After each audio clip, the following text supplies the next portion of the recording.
Kuri uyo munsi Yezu yavuye mu nzu aja kwicara ku nkombe y'ikiyaga.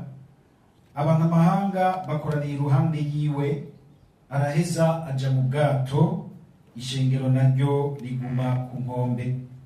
Hanyuma ababwira ibintu vyinshi mu migani ati: hari umubivyi yitoye aja kubiba, ariko arabiba, imbuto zimwe zigwa mu nzira, haza inyoni zirazinobagura. Izindi zigwa mu mabuye hatagira ivu, zica ziruma kuko zitari zashitse hasi cane. Izuba ngo ryake, ricera ziturira kuko zitari zifise imizi, zica ziruma.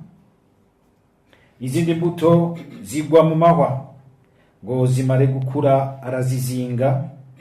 Izindi zigwa mu ivu ryiza, zirarondoka, imwe imwe yigira 100, iyindi 30, iyindi 60. Uwufise amatwi niyumve. Dushimagize iyi nkuru nziza ya Kristo.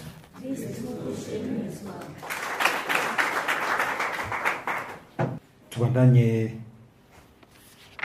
dusangira urugendo rw'ubuzima bwacu n'abakurambere badutanze kumenya Imana se umukama wacu Yezu Kristo.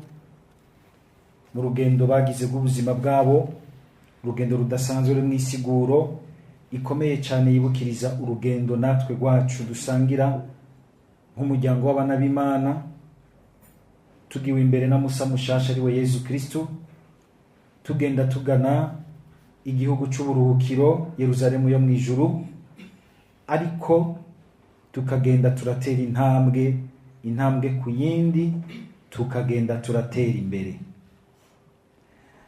Nta mukristo vy'ukuri iyo ari kumwe n'Imana adatera imbere. Tuvuze iterambere ntimuce mugira muti none je ko ntafise ibikwegana, jewe ko ntafise amakonte y'amayero n'amadolari. Si ivyo bwa mbere. Ugutera imbere nyakuri nukungene wumva ko intambuko y'ubuzima bwawe vy'ukuri muyisangiye n'Imana, kudasa n'uri ko arishora mu buzima, ariko ko uri kumwe n'uwakuremye, ufise isiguro n'imvo nziza zicubereyeho, zihaza ubwenge, zigahaza umutima n'umubiri, ugakurikira uko kumbure n'ibintu biba bimeze hafi yawe. Kuko burya hariho ibintu tudashobora gushikako atari uko bivuye kuri twebwe, mugabo kubera yuko aho duherereye siko haca tubangukira gushitsa ibintu ko twavyipfuza natwe. Je mwigere muvyibagira, kandi Imana irabibona, irabimenya.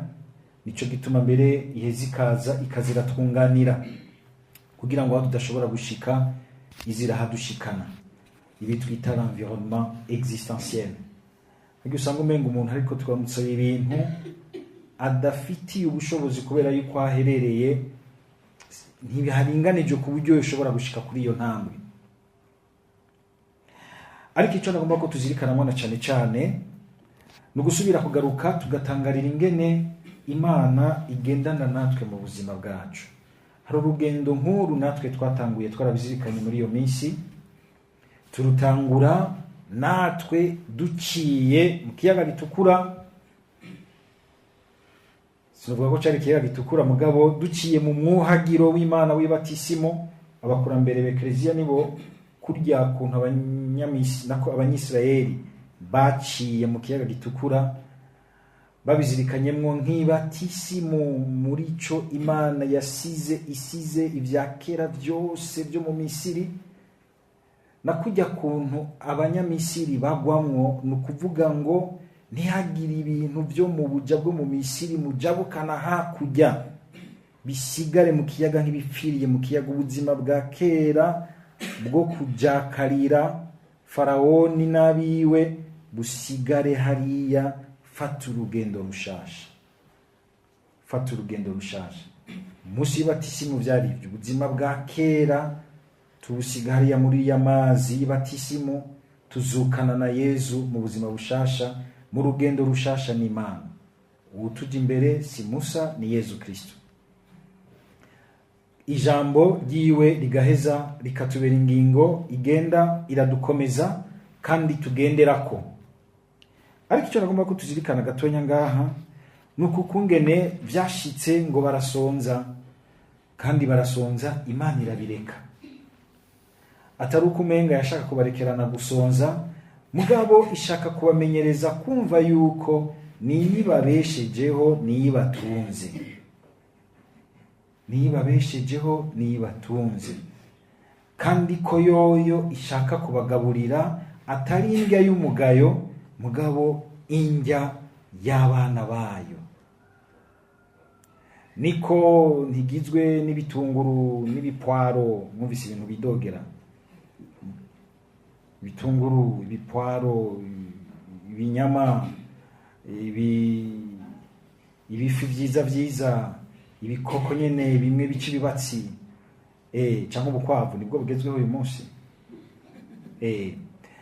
Si bijya turyoherwamo, mugabo ni ifungurwa iri mu yindi siguro, ifungurwa yuko mwibazi jewe nuryoherwa cyane n'ikintu ndiye nkumva ni by'ukuri ni Imana ikimpaye, gusumbya ko muri cyo nogenda nkitekera nkateka ibintu bimota neza. Kuko muri cyo kintu ufunguye kindi urumva nkundi, sinzi kurumva yuko ibintu uhawe n'umukunzi naho byo babingana gute biraryoha gusumba n'umuntu guhaye ibintu bikomeye birimo akagaye. Sinzi ko murabyumva. Mugabo uyu munsi kubera dushonje cyane tugira tuti tugaya tumira pati nta kundi. Mugabo ibintu umuntu aguhanya urukundo, aguhanya ukumva yuko ari umuntu akwegereye kandi agushakira neza, birahimbaye cyane gusumba bijya ashobora gutwara muri restaurant, mugabo akagucunga ukajisha ukubitiye ahantu agaca suka muturu. Agaca suka muturu. Nakaje keza kugira ngo tuce tuboneraho tuze turamenya yuko kumwe para bitubwira ngo dufungura dukora ibi, kwimenyereza kumva yuko uri kumwe n'Imana. Ibintu utazokumva yuko uri kumwe n'Imana mu mutima wawe, biri mwimvo ikomeye yuko Imana ari hiri. Kandi Imana ikatwereka yuko no muri ivyo bito bito nahajya dufungura tuba turi kumwe n'Imana. Hajya dufungura ukabona umenga ugumurondera urumoroso runini ntumenye kukumbure kurusangira n'abantu. Aje Imana ibikubona. Kandi ari buheje gusenga. Nabwo ko ari nabo bushiko gusanga nta n'igisabisho bavuze. Bidoze nk'aba bantu b'Abanyisirayeli. Mukambo uyu munsi badutekeye nabe ntaco reka mfe kurya. Ico si gisabisho uvuze. Akidoga ariko aragira ibimenyetso by'umusaraba, ico si gisabisho uvuze. Ni kenshi ushobora gusanga tutasenze Imana ikarabiri hariya mu gihe uyu muntu arubuka yuko by'ukuri jina bimuhaye canke ariko ari idoga. Nogira nti twitonde tumenye kumva, kwimenyereza kumva kwico turimwo turi kumwe n'umukama. So uvuga yuko umenga uzorinda guca usenga upfukamana, mugabo kumva uti ikintu ndimwo naho giciye kubiri n'ishaka ry'Imana n'ingingo y'Imana. Wumva yuko utari kumwe n'umukama kivemwe n'ingoga, kuko ntuzi ibizokurikira mu nyuma. Ciye nibuka ari umupfasoni yahoze abangaha inyuma yacu, niwe yigeze kubihanura umwana wiwe agiye ku ishuri. Aramubwira ati uragiye ku ishuri muri aya mahanga, ugaruka turabazi murakunda kuryoherwa. Amuha agashapure ati iyi shapure uramuyambaye kandi wizigira umuvyeyi Bikira Mariya azokumenya muri ayo mahanga, azogukingira, azokundabira nk'umuvyeyi. Abana hari usanga ibintu by'abavyeyi babifata uko n'atabavyemera gose, akagira ati ikintu cavuze mama il faut faire attention. Naho yagenda muri boîte yagenda yambaye akakano n'akantu mama yamaye, naho ubwe yumva yagakoresha nk'igihego. Kuko uyu munsi hari abantu basigaye basaba ibintu by'Imana nk'ibihego. Pati ndinjiye mu nzu shasha uraduyimpezagirire, ubwo d'abord urahezagiye mu biri muri wewe. Urumva kuri mwigihezagiye. Twese turazi yuko twinjiye mu nzu shasha ntituzi ibyahabereye, reka dusabe Pati raze kuyihezagira. Ubwo uremera ko umuhezagira ugambira ukubamo wewe. Ikibazo mugabo uyu mwana arabyakira uko Imana irihanganira, azi ko tugeze hagufi mu gutahura. Niho rero ico gihe agiye muri boîte mugabo akuma yumva ijwi rimubwira riti vaho hantu nturi kumwe nanje, biramudumbanya mu mutima, kandi ngo yapfuye gusohoka iyo boîte de nuit yose ikiraturika nk'umucanwa irashe, abandi bose nta numwe yavuyemo, nta numwe yavuyemo. Iyo aguma agabitanya iryo jwi rimubwira riti ibi bintu urimwo nturi kumwe n'Imana, byari guhava bimugora bose.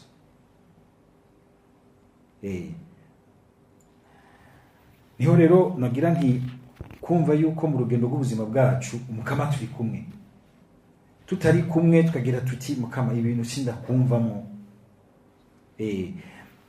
Abanyisayimana rero nahandi ubushonje yaragize iti nibasonze bumve mugabo yuko batagaburirwa gusa nuko bavyirutsemwo, kuko harumwa n'abavyibukamwo ntibabishikire, ataruko Imana itabiri kumwe nabo mugabo kumbura ishaka kutubwira mu ikindi kintu kuri uyo muntu no ku bandi.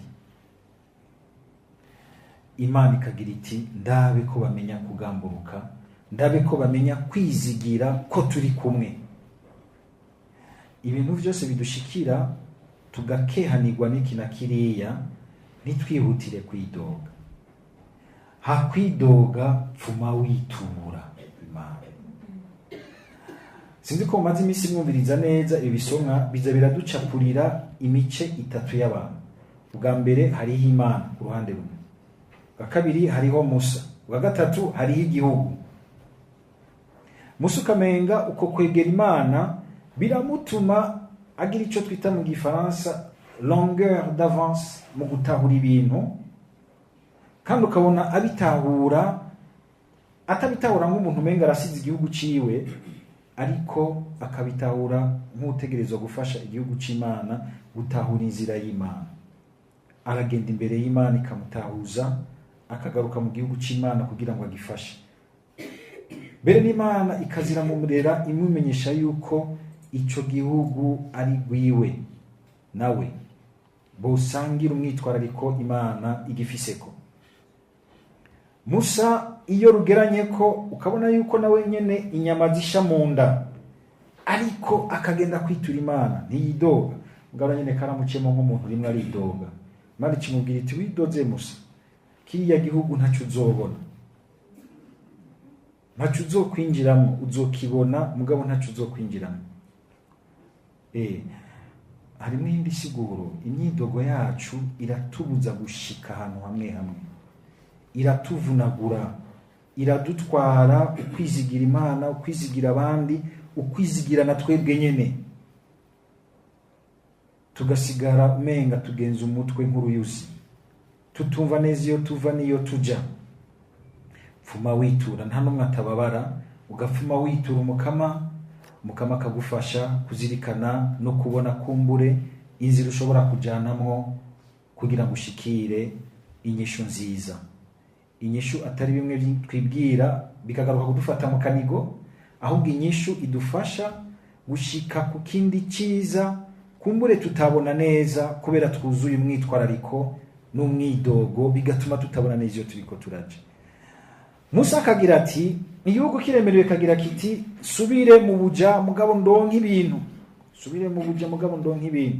Musa nakagira ati nta gusubira mu buja, ibintu naho tubibuze, reka tugende tubibaze Imana, tubandanye urugendo. Gusaba mukama kugira ngo natwe imbere y'ivyo byose biduhanze amageragezwa, ivyo tubuze ibi na biriya, ntitugaruke gusubiranamwo bwa mbere, ahubwo tukicara tukarimbura iyo tuvuye, tukarimbura aho tugeze, ivyo turimwo, kugira ngo dushobore kubona neza iyo tujana, tugapfukama tugasenga umukama akatumurikira. Kandi rimwe rimwe umukama agakora n'ivyo bimenyetso byo kudutoborera inzira aho tutari tuyiteze, aho tutari tuyiteze. Arabikora nuko kumbure tudahanya akanya ngo tugiranire amatemwanyaje twese, cyane cyane kwama twibuka ivyo yatugiriye, aha dukuye, kagira uti nta gusubira hariya ndahazi, ahubwo ubu nisunga ingingo y'Imana nkarondeza inzira indabisha imbere, niko kwizigira. Uyu munsi twese dusaba Umukama aduhe koko inguvu z'indahiro ikomeye yo kutigera twemera gusubira mu byo twavuyemo, ngo nuko hariho utunyungu tucange turiya twuguhazinda, mugabo turimwo ugusibanganya ishusho y'Imana muri twebwe, turimwo ukujakarira inabi, ukujakarira ibintu byose byo kugiranira nabi. Urabona ingene abantu n'uyu munsi tujakarira inabi, kagenda gukorera mu madiri mabi agusivye imbere y'Imana mu cyaha, kuko uhendeshejwe icuma cy'inzoga, uhendeshejwe jinsi nziza, gashenetano, uhendeshejwe amafaranga, uhendeshejwe iki, ni ivyo mu bisanzwe.